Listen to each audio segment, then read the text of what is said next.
இது ஒரு பக்கத்தில் இருக்கட்டும். இந்த சப்ஜெக்ட் நம்ம பின்னாடி வருவோம் நம்ம என்னன்ட்டு. இப்போ இதில் என்ன விஷயம் அப்படின்னா, இந்த சித்த புருஷர்கள் எல்லாருமே வந்து குருவுக்கு நிகராக பார்க்கக்கூடியவங்க, குருவுக்கு ஒப்பாக இருக்கக்கூடியவங்க.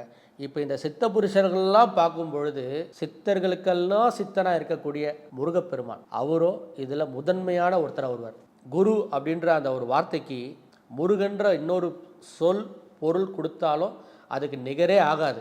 அப்போ அதில் என்ன விஷயம் அப்படின்னா, ஒரு விஷயத்தை நமக்கு ஒரு குருமார் வந்து நமக்கு போதிக்கிறார் அப்படின்னா குருவாக நம்ம தொடரணும். யாரை சார் நம்ம குருன்னு சொல்கிறது அப்படின்னா, சூட்சுமமாகவும் ஸ்தூலமாகவும் யார் நம்ம கையை பிடிச்சி இந்த வழியில் போனாதான் நீ உன்னுடைய இலக்கை அடைய முடியும்னு சொல்லி யார் ஒருத்தர் நமக்கு சொல்கிறாரோ அவருக்கு பேர் குரு.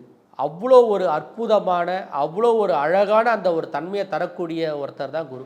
குருவை பற்றி நம்ம சொல்லணும் அப்படின்னா ஒரு இன்ஃபினிட்டின்ற ஒரு வார்த்தை தான் இந்த குருவுக்கு நம்ம கொடுக்கக்கூடிய வார்த்தையாக இருக்கும். எல்லாரும் சொல்கிற மாதிரி இப்போ இந்த அதிசார பயிற்சி வந்தால் இப்படி வந்து கொட்டிடும், அப்படி வந்து கொட்டிடும், எப்படியுமே கொட்டாது. ஃபார்முலா நமக்கு தெரிஞ்சு ஃபார்முலா படி எந்த ஒரு செயல் செஞ்சாலும் அந்த செயலுக்கு ஒரு ஃபார்முலா இருக்கணும், ஒரு சூத்திரம் இருக்கணும். இல்லைனா முன்னோர்கள் யாராவது ஒருத்தரை பண்ணி வச்சுட்டு போனால் அந்த வழிமுறையை படி நம்ம பண்ணி போகும்போது தான் அதோட ரிசல்ட் வந்து எந்த விதமான ப்ராப்ளம்ஸ் இல்லாமல் கரெக்டாக போய் முடியும். அதே மாதிரி இந்த அதிசார பயிற்சியில் ஆல்மோஸ்ட் 20 நாள் முடிஞ்சு போச்சு. அந்த பேலன்ஸ் இருக்கக்கூடிய அந்த நாட்களில் நான் எப்படி சார் யூட்டிலைஸ் பண்ணுறது? நீங்கள் வேறு மறுபடியும் 12 வருஷத்துக்கு ஒரு தடவை தான் வந்து இந்த குரு இங்கே வருவாருன்னு நீங்கள் சொல்கிறீங்க.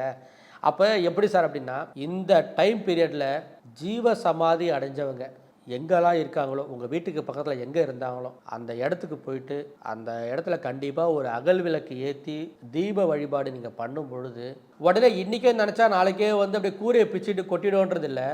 குருவை பொறுத்த வரைக்கும் எப்படின்னா கொடுப்பாரு, அவர் விதையாக கொடுத்து விதைச்சிடுவார். ஏன்னா காலமுற்றோடு நீங்கள் அதை அனுபவிக்கணுன்ற ஒரே ஒரு பலனை அவர் ரொம்ப ஷார்ப்பாக தெளிவாக பண்ணுவார். அதனால் ஜீவசமாதி எங்கே இருக்கோ, முருகப்பெருமானுடைய கோவில் எங்கே இருக்கோ, புராதனமான கோவில் நான் சொல்கிறது, அந்த கோவிலில் போயிட்டு